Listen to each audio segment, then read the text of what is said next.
खुलुमबाय। दिनै आं गांसे बिजाबनि बागै एसे सुंद'यै फोरमायथिनो थाखाय आखायाव लानाय जाबाय। दिनै आं फोरमायनो थाखाय लानाय बिजाबनि मुङानो जाबाय सोरजिनि फुंखा। बेयो गांसे रायथाइ बिजाब। बे बिजाबखौ लिरदों बर'नि सासे मुंदांखा लिरगिरि मानगोनां रमाकान्त बसुमतारिया।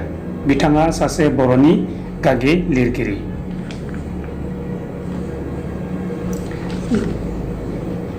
बे बिजाबखौ थांनाय 2011 इं मायथाइनि दिसेम्बर दानाव फोसावनाय जादों। बिजाबखौ फोसावदों हेमन्त कुमार शर्मा बिथाङा। बे बिजाबा लिरगिरि बिथांनि ब्रैथि बिजाब।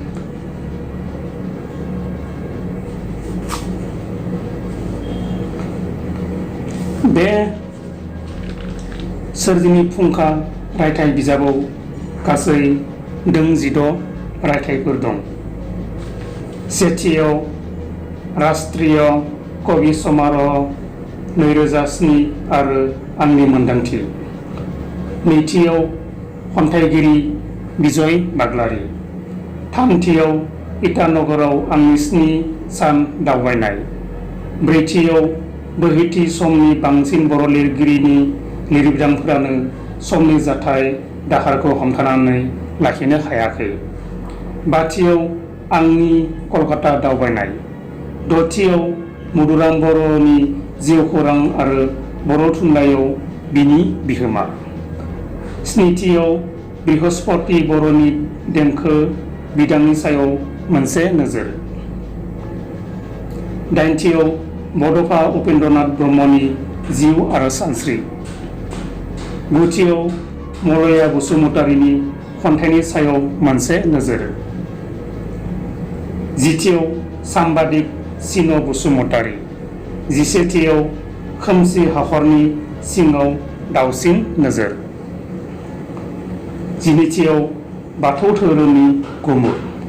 जिथामथियाव बर' थुनलाइयाव रङिया बियाबनि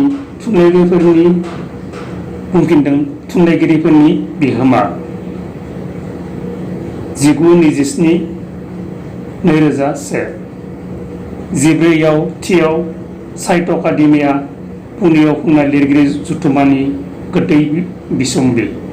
15थियाव तावां नुबाय आरो 16थियाव आंनि त्रिपुरा दावबायनायनि मोन्दांथि। रमाकान्त बसुमतारि। थारैनो बे गांसे बेसेन बहरा रायथाइ बिजाब। बे बिजाबनि बेसेना 50 रांल'। बे बिजाबा बिथां लिरगिरिनि ब्रैथि सोरजिनाय बिजाब। फिन बुंफिनदोंदि सोरजिनि फुंखा बिजाबा गांसे रायथाइ बिजाब। बे बिजाबनि लिरगिरिनि मुङा जाबाय मानगोनां रमाकान्त बसुमतारि। बिथाङा बर'नि सासे गागि लिरगिरि। बिथाङा जाबाय बाक्सा जिल्लानि आवथायाव थानाय खन्दिगर गामिनि लाइजाम सोग्रा देवलकुसि। मिजिंथिबायदि बिथां रमाकान्त बसुमतारिनि बे सोरजिनि फुंखा बिजाबखौ बयबो अनसायगोन।